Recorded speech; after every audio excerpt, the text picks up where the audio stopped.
Addis Ababa, Ethiopia, the 12th of September, 1974. An old man in a plain dark coat is led out of his palace and folded into the back seat of a small blue Volkswagen Beetle. For 44 years he had been the King of Kings, the conquering lion of the tribe of Judah, a man worshipped as divine by a movement on the other side of the world.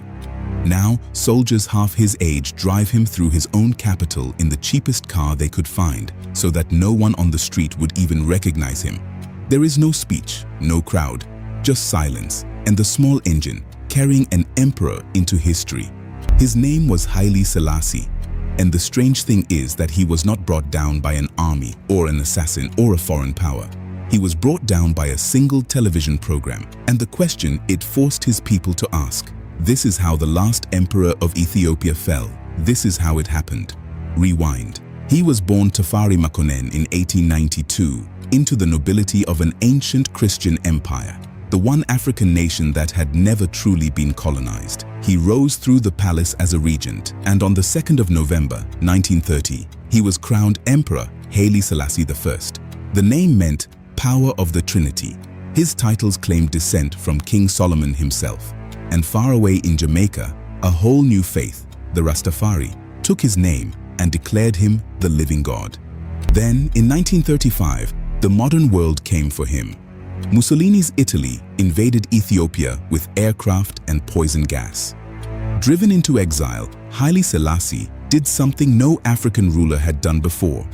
He stood before the League of Nations in Geneva in 1936 and warned the great powers to their faces that if they let a strong nation devour a weak one, they would be next. It is us today, it will be you tomorrow. They gave him a standing ovation and then did nothing. But history proved him right within 3 years. And in 1941, with the world at war, he marched back into his capital and reclaimed his throne. For a time, he stood at the summit of the continent, the elder statesman of a free Africa. In 1963, he brought the new nations together in his own capital to found the Organization of African Unity. To the world, Haile Selassie was Africa itself, dignified, ancient, unconquered. But underneath the ceremony, his empire was rotting.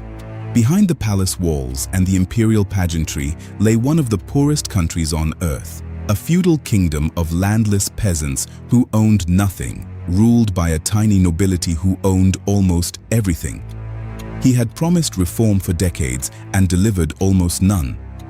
In 1960, while he was abroad, his own imperial guard tried to seize power. He crushed the revolt, but the message was clear.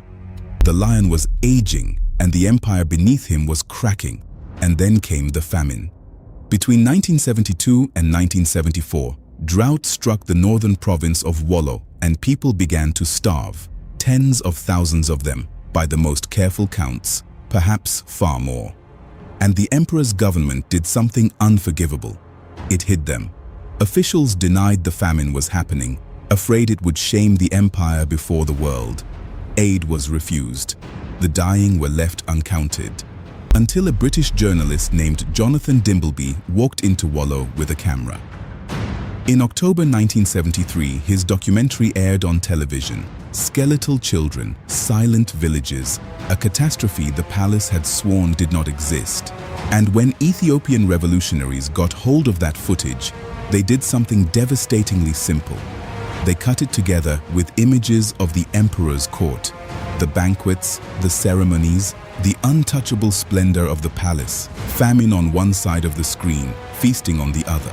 That single juxtaposition did what no army had managed in 44 years. It asked the whole nation one unbearable question: how could a living God let his own people starve in silence? And once that question was asked, the answer could only be the end. What followed in 1974 was called the Creeping Coup. A shadowy committee of junior officers, the Derg, did not strike all at once. Month by month, they arrested his ministers, stripped away his powers, and dismantled a 44-year reign piece by piece, while the old man watched, helpless, inside his own palace. From within their ranks rose a ruthless officer named Mengistu Haile Mariam. and on the 12th of September, they finally came for the emperor himself, and the Volkswagen was waiting. He never saw freedom again. On the 27th of August 1975, Haile Selassie died in the palace where he was held prisoner, aged 83. The government said it was natural causes. Almost no one believed them. It is widely held that he was smothered on Mengistu's orders. And then came the final indignity. His body was not buried in a tomb. It was sealed in concrete and hidden beneath a palace toilet where it lay, forgotten, for 17 years, until the regime that killed him fell and his bones were finally dug up in 1992. The conquering Lion of Judah, worshipped as a god, crowned as a king, and in the end buried under a latrine by the men who overthrew him, not with a bullet, but with a question he could not answer. This was the story of Haile Selassie, told the Sankofa way. Go back and get it. If it moved you, tell us in the comments whose story we should tell next. Until then, stay upright.